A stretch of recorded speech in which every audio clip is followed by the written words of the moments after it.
least 3 groups in China, as we speak, that are targeted in a genocidal way. In the words of the Communist Party, eradication. I call it the Chinese Communist Party's murder for organs industry, which is something like, the estimates are, of 60,000 organs a year. In the communist states, the party is supreme. The party decides truth. And you have an AI, a kind of, dystopian ability to control society that Orwell himself didn't imagine. And of course, this is a very, very attractive system for people that like to impose authoritarian control. China's actually running that AI. My biggest hope is that we retain our humanity. My biggest fear is that we won't. For the wrong to rule, the good must just stand idly by. Hello. Growing up, there were certain voices on the radio and on the television who we could depend to pursue truth and interrogate authority without fear or favour. David Frost, Robin Day, Michael Wallace, all bywords for intrepid journalism and impartiality so acute that we could never tell who they voted for or if they even liked the people they were interviewing. Sadly, that world is gone, as the mainstream media no longer cares for the values of the men and women who built it in the first place. In its place is a whole new ecosystem that has arisen outside of the traditional channels, and in many cases eclipsing them in popularity, providing their audiences the chance to listen to voices that all too often the established media want to hide. And one of the forerunners of this new media age is Jekielek, host of the Epoch Times' American Thought Leaders. In the last few years, and especially since the madness of 2020, the show has become essential viewing for those who never quite bought the narratives they were sold by the legacy media. If you've never watched it, I heartily suggest you do. So today it is my great pleasure to turn the focus onto Jan and interview the interviewer, because I want to find out what he's learned sitting on the other side of the table. Jekielek, thank you so much for joining me. Well, I'm thrilled to be here, Laurence. And wow, what an introduction. Thank you so much. My pleasure. For our viewers, I'm sure they all know you, but could you just let us know a little bit about yourself and what led you to finally get to this wonderful role leading American Thought Leaders? Well, as some of your viewers might know, I'm a senior editor with the Epoch Times, and I've been with the Epoch Times for about 18 years. And so this has been kind of our labor of love for a long time, is building a truly independent media that's also truth-seeking. But that wasn't a controversial thing 18 years ago. We all kind of imagined that most media were involved in that, except, of course, the so-called media of the Chinese Communist Party. The Epoch Times was actually founded to expose the realities of the Chinese Communist Party in the year 2000, when there was a lot of all this information war had already kind of begun, especially on the Chinese Communist Party side, to basically sell to the world the idea that China was almost a democracy, that don't worry about the human rights stuff, that'll all get resolved, you just got to get in there and get the market. And meanwhile, what we were seeing, our founders were seeing, was frankly, genocidal behavior happening, which was, very in contrast with the existing narratives. So we were actually founded to expose media lies, actually, and it wasn't exactly media. It was, blanket propaganda across, and the entire ecosystem, because of course all the media in China are controlled. So, this happened in 2000. This happened in response to the persecution of the Falun Gong spiritual group, which again, some of you who watch the show are familiar with. But then that expanded very quickly into a much, much broader vision, not just first looking at China broadly, and then looking at the US, the world, Canada, my home country, and trying to make sense of what was going on. And maybe 5 or 7 years ago, I think that's when we realized we were actually quite different, because what we saw clearly was reporting that was truth-seeking was very much different from what a heck of a lot of other media were doing.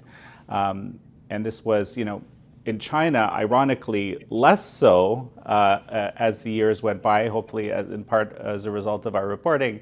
but certainly more so in the realm of U.S. politics. It's so interesting because, as you're talking about something that's began 18 years ago, we in the West have been fed this story that, we need to let China into the marketplace, we need to welcome her, and she's slowly going to democratize and all of this stuff. But the Epoch Times position was very not that. It saw things differently even back then. Well, absolutely. I mean, China, under the Chinese Communist Party, has had a very long-term vision to subvert America, and I'll explain to you why.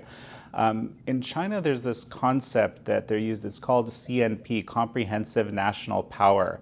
And basically, China rates every country in the world based on this against itself, right? Again, this is China under the Chinese Communist Party with a vision to be on top of that stack.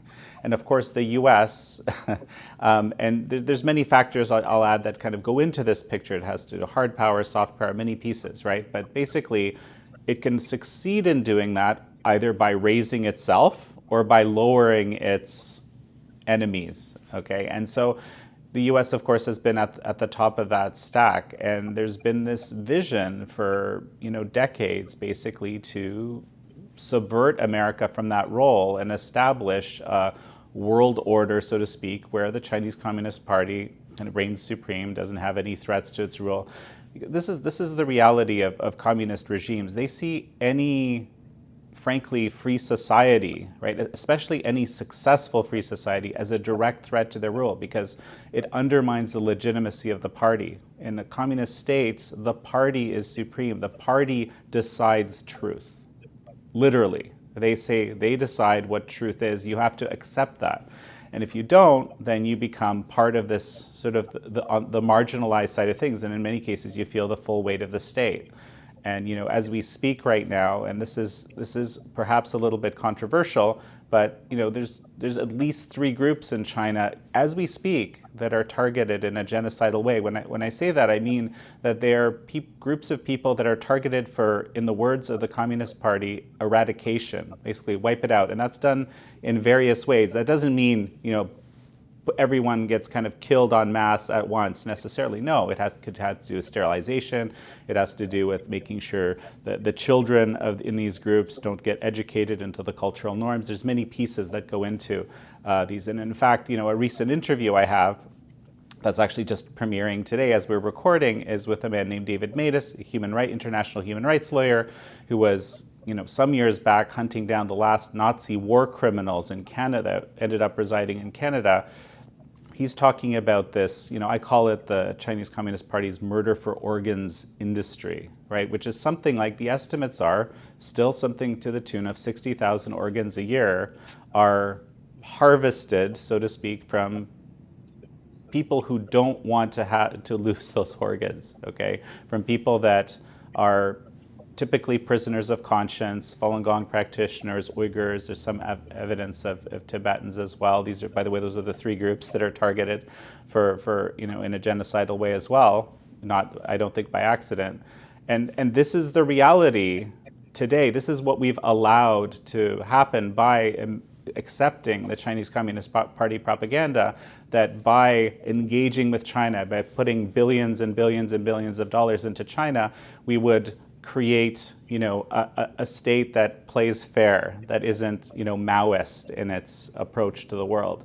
And in fact, again, and this is something that I think comes out in some of the American Thought Leaders episodes, it's like we've become more like them than they have become like us. What do you think about, obviously, just the sheer horror of organ harvesting, which you have been so vocal in drawing the public's attention to? You would have thought that would have been absolute meat and gravy for the mainstream media, but for some reason it isn't. And actually, a lot of the media laud China.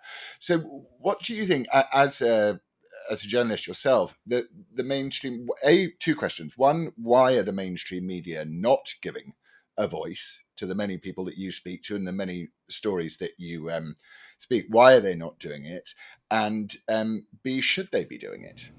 Well, the China side, I think, is interesting. I'll mention that because there's been a shift. Okay, looking back at the last 20 plus years, 20 years ago, I'll just use, there was a, Thomas Friedman wrote an op-ed in 2009, which I remember incensed me. I don't get very angry easily, okay? But I remember reading this, and it was basically, there were comments in there that said America should adopt governance practices from China because of the efficiency, and so forth. And actually, totalitarian dictatorships have a certain level of efficiency sometimes. Of course, it comes at a very great cost, right? And that wasn't highlighted in that op-ed. But the narrative, so to speak, the way that we perceive China and the Chinese Communist Party shifted over these years, I think in a way of seeing it much more realistically. Now, I had a Michael Pillsbury on the show some months ago, and he talked, one of the things he highlighted, he said, well, it's really just the rhetoric that has shifted. The rhetoric around China, yes, it's a threat. Some people say strategic competitors, even people who say enemy. Famously, past Secretary of State Mike Pompeo talked about distrust and verify. That's how you should approach the Chinese Communist Party. That's actually a great way to think about it, because I think that regime has proven itself to require that sort of attention, right? You just assume that what you're being told is not the truth, but verify. Maybe it will be. You should check that out. You could always try to see. Now, so today we're in this situation where I would argue, the State Department in the U.S. has started to shift a bit, right? But these are very large bodies, right? And the way this is kind of what we've discovered over past years, the way they think about the world and how things should be done. I almost think of it like, a giant ship that's sort of, moving in the water, and you try to change policy or change road, there's this huge inertia that the rudder isn't necessarily going to correct instantly, or actually doesn't correct. It takes a while, right? The question is if that big ship is, heading towards an iceberg, right? Can you shift fast enough? And so I kind of feel with China, we're in this situation where society at large has realized that there is this very real threat. Partially it's because the Chinese Communist Party has been much more overt in its language and its, I guess, actual threats, and especially with how it dealt with what we've called at the Epoch Times CCP virus or coronavirus, COVID disease and so forth.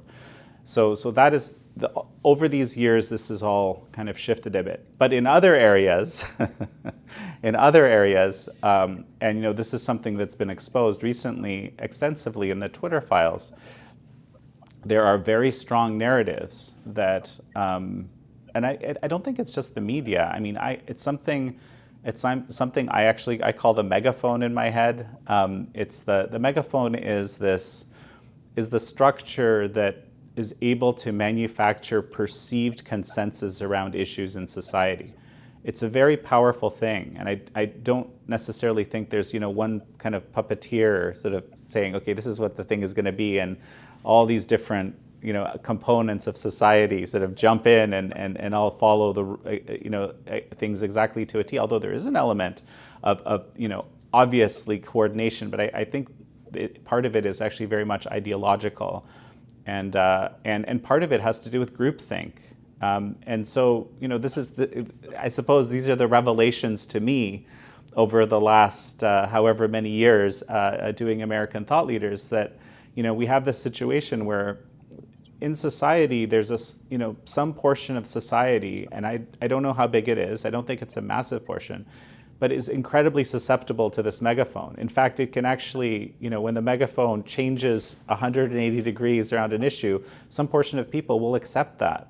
And that is something that I just simply didn't grasp.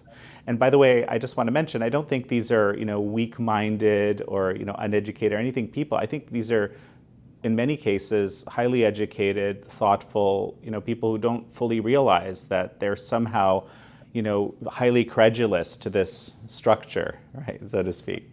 Anyway, I think I've started rambling a little bit here, but time to jump in. No, Yeah. it's right, because you're trying to talk us into the CCP mindset and how it and essentially what the echoes of it are on the West, because we see. I certainly see, and I think we could probably agree, that there's a lack of confidence in the West when confronted with this, as you say, the horn. That's 25% of people, according to polling I've done. 25% of people are pretty totalitarian when it comes to these sorts of things, in my experience. But as a journalist, and as an interviewer, and the wonderful interviews you do, one of the other things I've noticed about you is, or with a lot of people that interview, so, from Joe Rogan to trigonometry to whatever, you see that people begin to change their style and they become sort of slightly softer, more understanding and liberal, I would say, would be my assessment of how it happens, because you're confronted with such a panoply of different views. And yet your interviewing style, to me, has remained quite constant and pressing towards trying to bring out the truth in a situation. And I just wondered, do you think that's a fair assessment of how you are? And how do you select the people you interview? What criteria do you use to decide whether their story is worth sharing? From you waking up and going, right, I want to speak to this person. What is it that initially sparked your interest in them? Well, there's many pieces there, and I hope you're right, Laurence, that I've stayed consistent in my view. I mean, this show began as kind of an experiment because, here at the Epoch Times, and I myself personally, were just kind of both, in some cases, horrified, but also fascinated with the reality that we were facing, and we just saw so much untruth, right, and credulity in the populace around just things that were patently untrue, and with even with a cursory kind of exploration, you could discover that. But we realize we're living in this age of information warfare, right? Where there's sort of competing narratives, and there's powerful mechanisms that are pushing certain narratives, and we wanted to stay, and I myself wanted to stay, figure out what was going on, because sometimes it's hard to see through it, right? And so the idea of American thought leaders was to talk to people that look to me like they are truth-seeking, and that doesn't mean that I agreed with their view, although in some cases, it certainly is that way. But I simply, identify them as people who are truly trying to get at the truth. And I think there's I think that is one of the, alliances that exists maybe in the world today, like the people that out there that are genuinely truth-seeking, that want to get at things, that, there's some sort of issue. They might not even realize, like, there's a lot of, sort of just false information being pumped into the system, designed to manipulate us. It's a foundational principle of journalism, though, isn't it, to seek the truth? And yet, sorry to interrupt you, by the way, but as you're alluding to, there's so many people that don't do that, and then you're left in this situation of going, well, is it cock up or conspiracy? Your curiosity for the truth should be every journalist's waking thought, and yet we've now sort of had the curtain just drawn away from us, because we can now see media to be entirely partisan in one direction or another. Do you think that's something that's always existed, or do you think that we've now, with the access to technology and different forms of media that we have, that we can now see it for what it has always been, or is it something that's become more partisan in recent years? Okay, there's a few answers to that question. The first part is that many media, back in the earlier days of the U.S. Republic, for example, right, were actually actively partisan media. They were kind of created to push the views of a certain party or certain group of people, right? But I think one big difference was that many media were sort of overtly, they said, I am here to promote this person, or I'm here to promote this viewpoint. Now that's quite different, right, than purporting to be, completely truthful, fair information, but in fact having some sort of agenda, behind it. So that's different. But so I do think there was partisanship in media all along. At the same time, I think that today we're in this situation where many media purport to be truthful, but aren't. That is not their kind of primary motivation or primary way of operating. And we kind of enter this realm of activist journalism and the whole sort of Trump phenomenon, the Trump candidacy and then Trump election, Trump being elected and then his presidency, created this sort of thing where I don't know if you call it a discipline, but this idea of activist journalism became something that was acceptable to do among the elite journalists of America and frankly, and all over the place. And this is again, a fascinating phenomenon. You had a Columbia journalism professor, basically say this is right, for example. And we will also learn that in many journalism schools, and this is one of the reasons why we have our own internal journalism training school at the Epoch Times, is that they actually teach these days, over however many years, activist journalism, i.e. there are certain viewpoints that are the correct viewpoints, and whatever we do in journalism has to pursue the idea of making sure those viewpoints are lifted up, and meanwhile there's also bad viewpoints, and those bad viewpoints or ideologies or so forth have to be kind of suppressed and cast down, but not necessarily transparently. In many cases, not so. And actually, some of the biggest issues with this lack of truth seeking is omission of certain topics. And I think you alluded that to in your wonderful intro. Just the omission of some very, very important topics and voices that could profoundly have positive impacts on society because of this mindset. Do you think that's that people have cottoned on to this now? Because it is obvious that as the truth is starting, the truth always will out. Essentially, you can't hold on to it for too long. Have you noticed that as something like American thought leaders and as the Epoch Times, in the print media form, is still so resolutely stuck there? Are you getting much pushback from the mainstream media? Have you personally encountered any sort of censorship or aggression from the legacy media who have their little agenda? So we've had numerous what I would call hit pieces written about us and media done about us, and some were particularly painful. In 2019, it was the whole NBC ecosystem, for example, dubbed us. We had extremely successful subscription advertising campaigns that we were running on Facebook, and the subscriptions are our lifeblood. Actually, we are vast majority of our revenues actually come from individual subscribers. That's something that allows us to stay truly independent, right? The vast majority. And so this is, and a really potent way of getting those subscribers was Facebook. So we were running huge campaigns. In fact, we were the second largest advertiser on Facebook after the Trump campaign at the time, okay? And the NBC ecosystem basically dubbed us a dark money operation to re-elect Trump, with the idea, it seemed, to basically have us deplatformed from being able to do that. So we didn't get knocked off Facebook, but Facebook said, okay, well, we're not going to let you advertise, even though the ads were transparently available as subscription ads.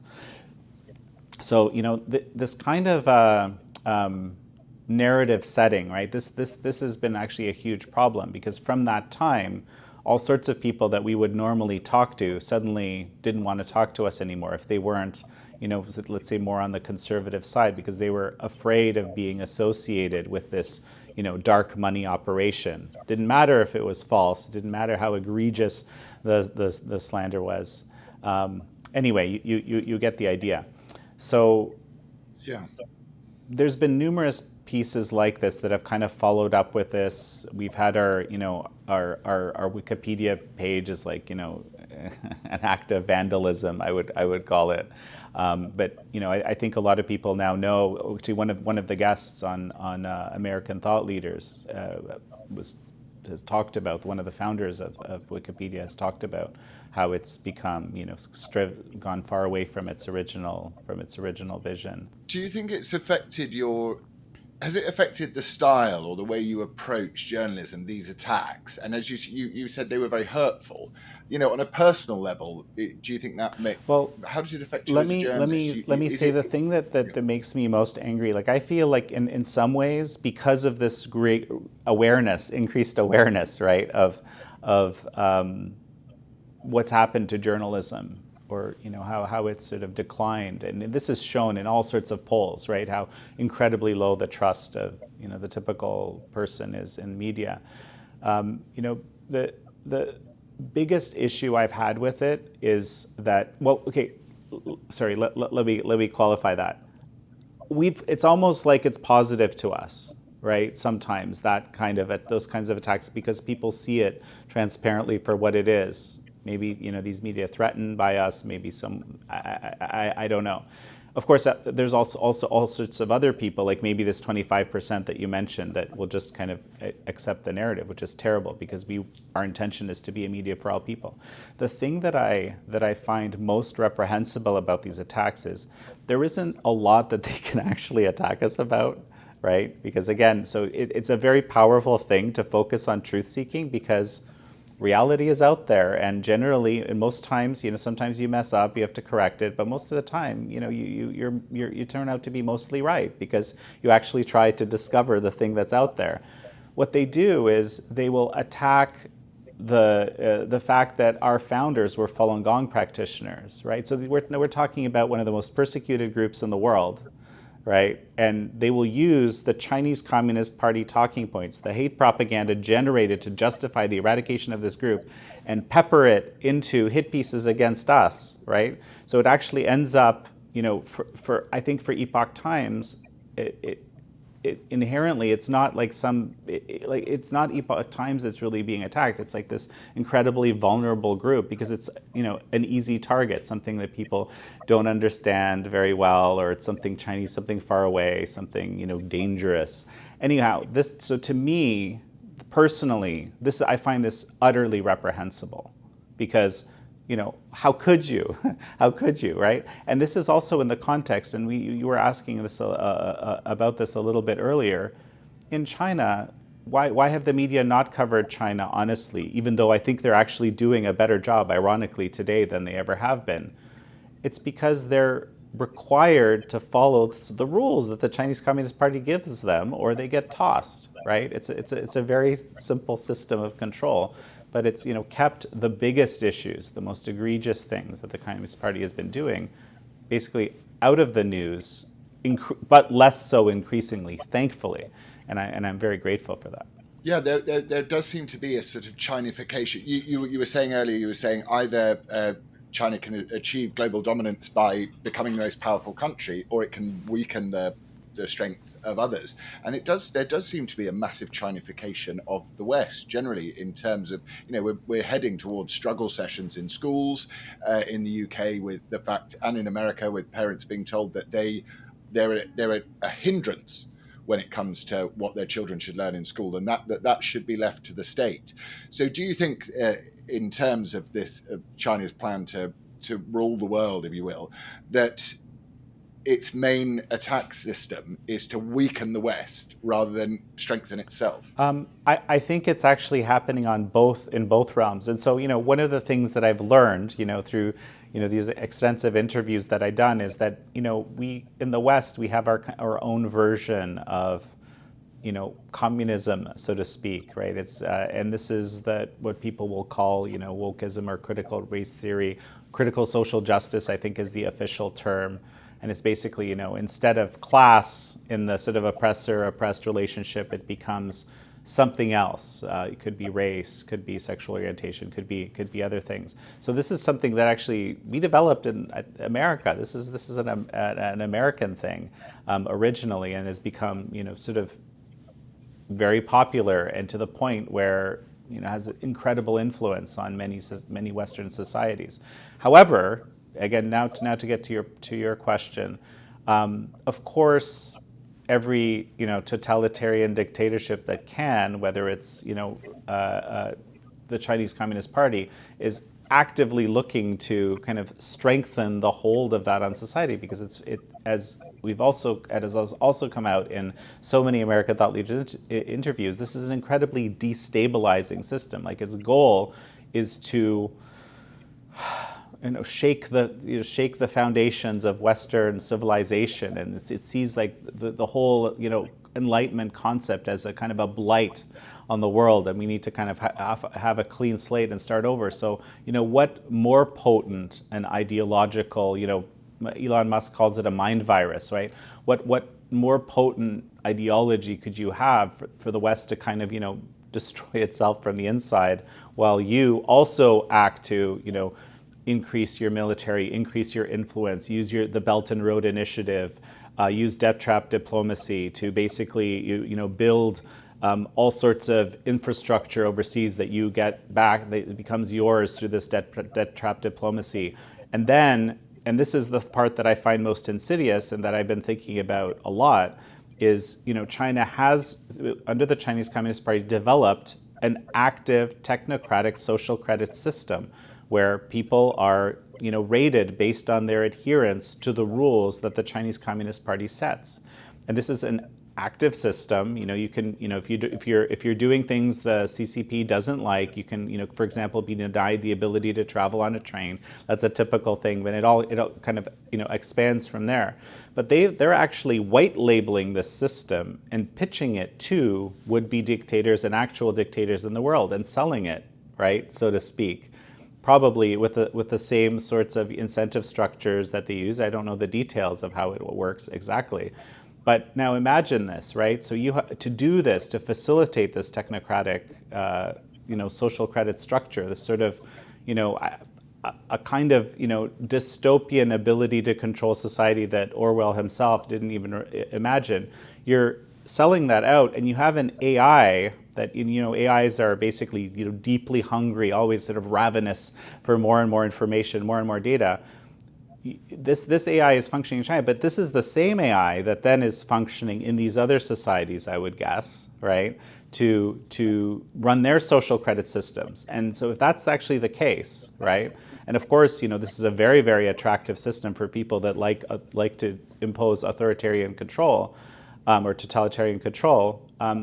China's actually running that AI too. So who actually runs the system in those places now? And the moment I started thinking about this, I really felt the fear of God in me. This is a China-manufactured AI that you talk about, an artificial intelligence made in China with Chinese. We've noticed from ChatGPT and this sort of stuff that regardless of anything, these AIs do have political leanings. You only have to ask them to write a poem about Donald Trump and a poem about Joe Biden to find that out.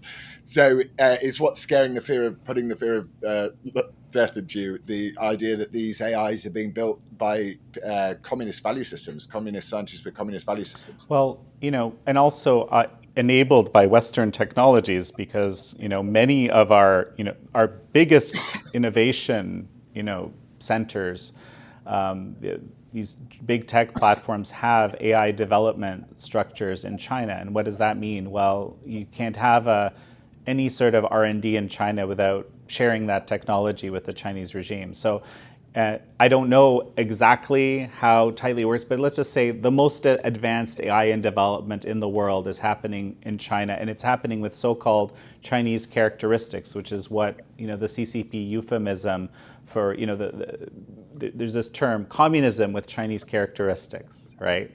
Like that's what they describe the CCP's system. So we're developing AI with Chinese characteristics, or they're developing it.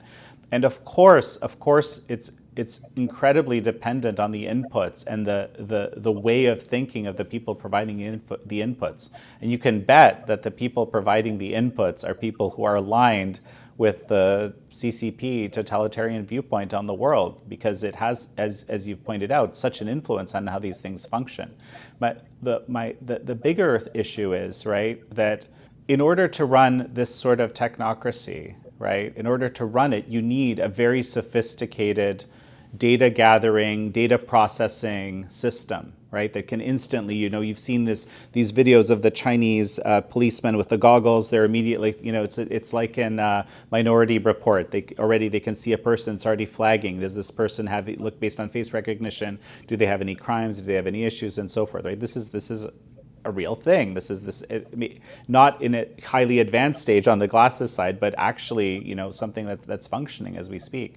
So now imagine this incredibly sophisticated, let's say, powerful system to be able to do all the computations required to run this at any scale, right, is, of course, that exact same system is the one that would be used in these places that are white labeling, the Chinese social credit system. And so, my point is that the AIs being so, when I say they're ravenous on data because it's the access to data that allows them to grow and use that data to learn and become more effective in their goals and so forth, right? But it also means that ultimately the CCP controls the structures of control in all these other places where they're going to have white labeled social credit systems, right? And ultimately, control those societies as well. That's how I read it anyway. Yeah, that is terrifying, which gives me the thought that perhaps one of the reasons why this stuff is very attractive to the West as well, because, we are developing our own AIs and they are going to take over, is that perhaps that is the only way to challenge China long term, is like, as Elon Musk says, the AI is already, the cat is out of the bag when it comes to AI. So I think his solution is to go, well, we'll turn you into a cyborg. But perhaps with the knowledge of what China is going to do, the West's only defense is to also adopt the same model, but with Western characteristics. Do you think that might play into it? So it's not so much of a cock up. It's about going, right, we're going to be defenseless against you unless we do the same thing and introduce social credit here and all of the things that we do in terms of, the secularization of religion with climate change and all of this stuff, get the population obsessed on becoming part of a collective in order to be a relevant oppositional force to the Chinese in years to come. Well, it makes sense. I certainly think there's a portion of, the powers that be, or, the people who have influence in terms of how our society will be constructed in the future and what it will believe. I do think there's a contingent that believes something like what you described.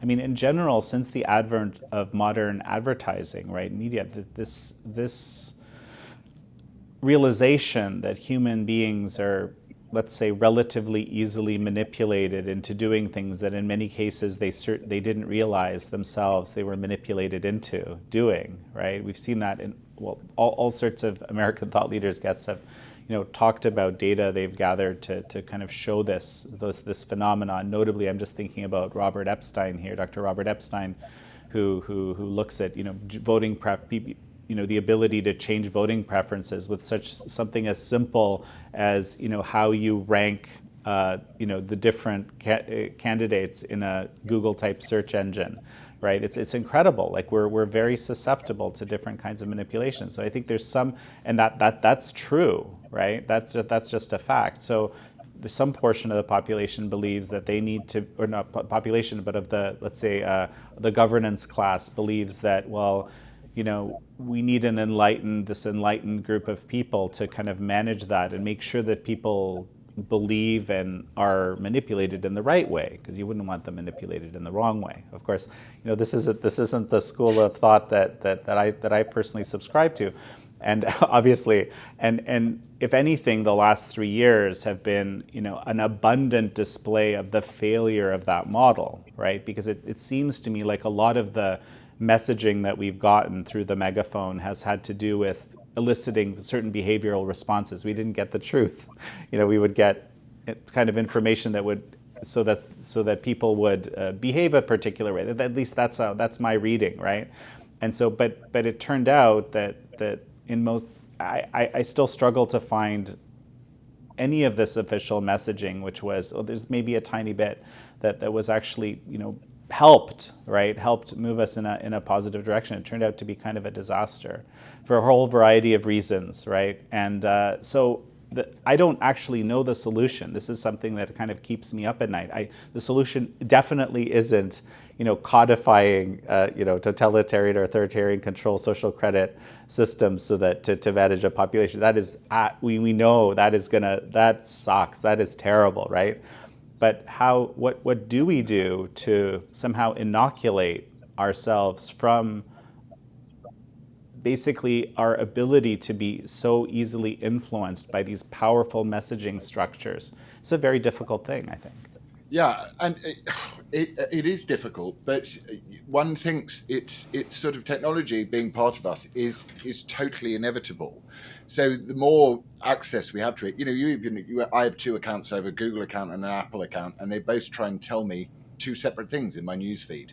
One is quite woke, and the other one is a little bit more right wing. It's known me for longer, but with this constant, unending manipulation, do you think our relationship, that maybe the way to react to this stuff is to really re-examine our relationship with technology fundamentally, and to sort of devolve again for those that wish to hold on to the history of storytelling, the history of passing the truth from parents to children and onwards in return. That kind of Reagan idea of freedom isn't whatever the word is. What do you say? Freedom isn't, it's passed on from one generation to do in kind. Do you think we need to take a step away from the screens and the manipulation? Do you think that might be a defense against this sort of creeping digital totalitarianism? Well, it is, but these are very difficult questions, right? There's people that have written on this idea that we're going to kind of bifurcate or multifurcate as a society into people that are, deeply interested in, this sort of transhumanist vision of the world, right? Which is basically the, maybe not merging with regime, but utilizing the technology maximally, right? Basically the sort of neural implants to do certain things. Imagine, right? This is an incredible power that the cell phone. Someone pointed this out, right?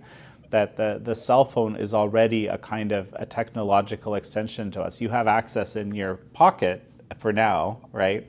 Incredible amounts of information that you simply didn't have before, right? And so that helps you in your decision making. Of course, then people have weaponized that information, and this is kind of the future, right? As you're saying, this is the problem. However, the people that have access to these technological innovations will have certain incredibly market advantages. Like imagine someone who has even an earlier version of ChatGPT to they're writing their high school essay for, right, or something. Well, they're going to do better, right, because this is the innovation that helps them. Of course, the problem is that they themselves are not developing those skills, right? That's a huge problem. But nonetheless, the technology exists, and they're saying, well, I'm kind of merging with that somehow. And that does have as I'm speaking here, that does have a kind of a totalitarian bent, because when you merge with these large structures, or basically rely on them increasingly, someone's controlling that information, right? And so that person, you're curated. Right. Sorry, your life experience is curated, isn't it? Absolutely. So the other side is to become a sort of Luddite, right, and say I'm gonna stay away from this stuff, right? I'm the extreme, and I'm just gonna be, live a normal, basic human life outside of it. But the technology continues, right, to advance, and with this, looking at these chatbots of the last few months, it's kind of like, it feels like at an unbelievable pace, right? You can do things with these, that we're already, sort of experimenting with here, in my company, that it's very helpful, right? So again, I don't have a great answer. I'm more inclined, I started out, I became a field biologist in my, in my undergrad. That was my goal. My goal was to be far away from society. I like living in the bush. Okay, it's a funny thing. I'm here in Washington D.C., near the Capitol right now. Ironic, perhaps, but so I have this sort of general interest in that kind of life myself personally, but it would be a completely different life, right, than a lot of people would frankly want, right? Yeah, absolutely. So just back to kind of Elon and this new life that's coming our way, whether we like it or not, as we kind of head towards the singularity. You think about the fact that most jobs that require memory retention, for example, and sober and judicious analysis of anything, are going to be completely wiped out by AIs, it would seem, wouldn't it? Lawyers, for example, I mean, judgments surely would seem to be covered by this stuff. So, when you aren't panicking that China is building AIs with Chinese principles and that's stopping you sleeping at night, what is your biggest hope and what is your biggest fear as we march on in the 2020s? My biggest hope and my biggest fear.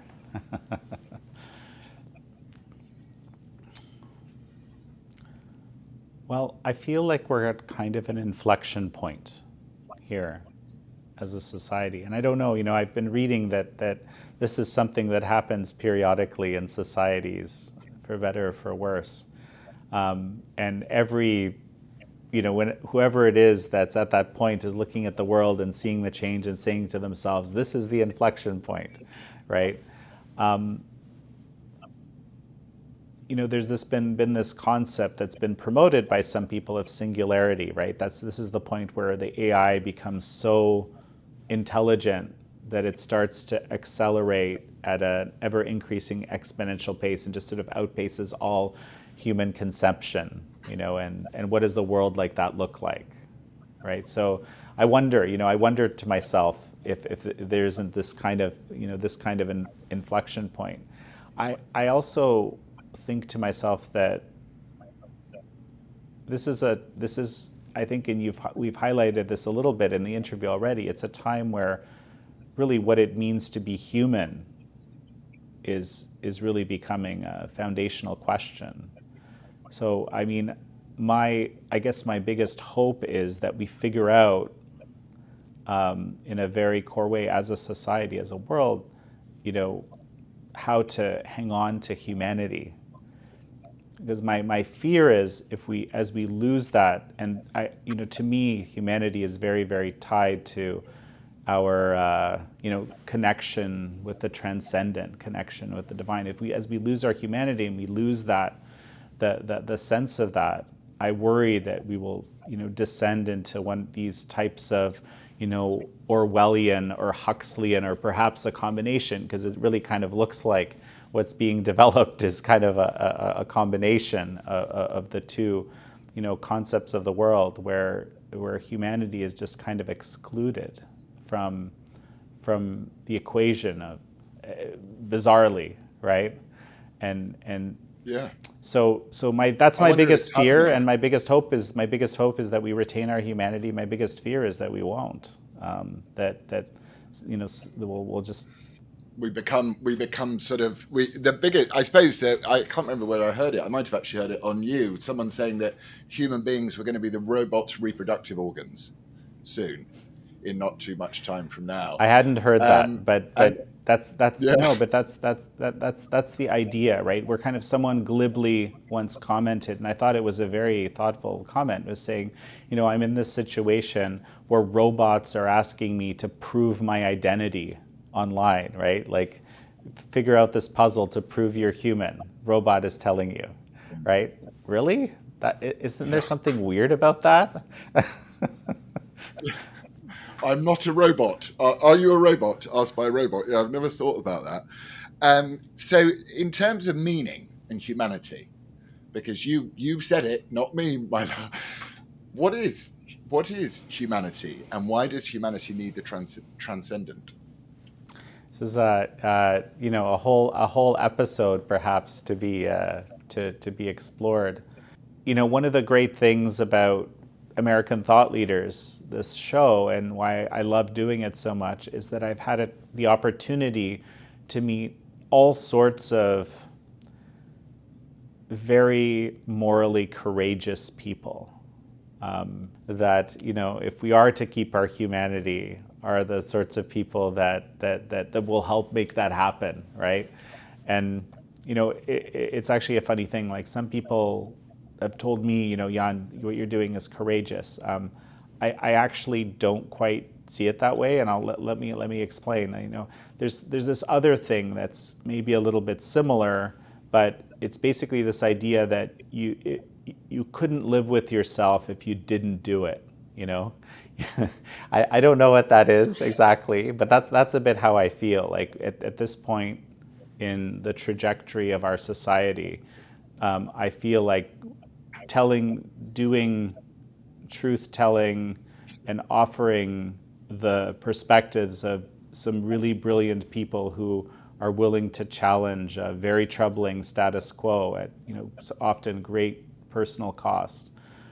I feel like it's something we have to do, because a lot of this sort of, we're talking about hope and inspiration. It's people like this through which, I think we can gain a lot of hope and inspiration, because we can learn from them, and most people, I think, don't just kind of want to live life, a simple, good life, right? I think that's how probably most people in society function. Sometimes, and there's been terrible examples of this in history, society is going in a very bad direction. It requires people to kind of take a stand. And I think that a lot of the people that I've had the opportunity to interview are, can help inspire people to take a stand for their values, for their beliefs, for their faith, for humanity, perhaps. Yeah, so that would be what you're sort of talking. You started off by saying you didn't think it was about courage. It was more the lack of ability not to do it. It's sort of double negative in a way. But what you're describing is all of the people that you're meeting, whether you agree or disagree with them, the thing they have in common is sort of a courage to express themselves and to use their humanity and their rightful, unique, and individual humanity to express themselves. And would you say that is a courage, really? It's an individual identifying marker in all of the interviews. Well, I think I do interview many courageous people. I'm just saying personally, I wouldn't call it that. I call it this. There's something else, and I think it's also a valuable thing, right? I just don't know what to call it. Chronicle. Well, it's a chronicle. This is why I wanted to talk to you in the. Full stop, backwards, away from you interviewing somebody else, because as you say, you couldn't not do it. So you are chronicling, you are putting down these testimonials for people, and you're maintaining a level of balance for them to bring out the best in them. So to me, that's an invaluable thing. It's almost like writing it's like Pepys's diary or writing a scripture of some kind in a way. It's amazing. Are you when you look at the future, do the Epoch Times, our American thought leaders, are you training up younger, newer presenters, the next generation? What are you doing? What's the plan for the platform moving forward? Well, with the Epoch Times, it's very interesting. We've had this, our whole goal all along has been to be a media for, frankly, anyone. But I guess that is now we would say anyone that is truth-seeking. Right, I think people that are looking for something different probably won't get a lot out of Epoch Times, or they'll. But I think for the population of truth-seeking people in the world, that is my, like, if we want to talk about hope, my hope is that we can help more people become aware of who we are and what we do, and cut through some of this information warfare being waged against us, to help, kind of just build this ecosystem or community of people that want that. And it's very interesting because, every day we get tons of mail, right, of people, in a whole range of stuff. Some of it is criticism, but a lot of it is, basically, thank you for existing. And it's touching. I mean, this is also another sort of hope and inspiration for me personally, is reading these things. I send them around to our staff as well. It keeps us in the positive mind frame.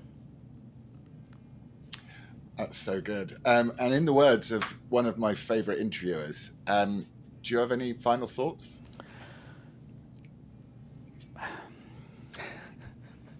I got you with your own one. Okay. I got you with your own one. What is my final thought? I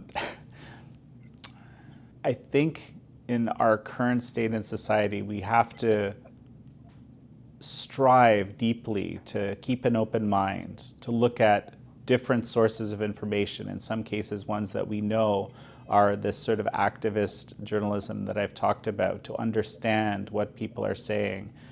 And in the process, find the media sources that you believe are truth-seeking, especially if they have different perspectives. And to me, and this is sort of the best way that we can inoculate ourselves against this constant barrage of manipulation from all different sources that's coming at us. And I don't know if it's going to work, but I think that we have to try our best because our humanity is at stake. So, amen to that. Jekielek, thank you so much for joining me. Thanks a lot, Laurence. It's been wonderful.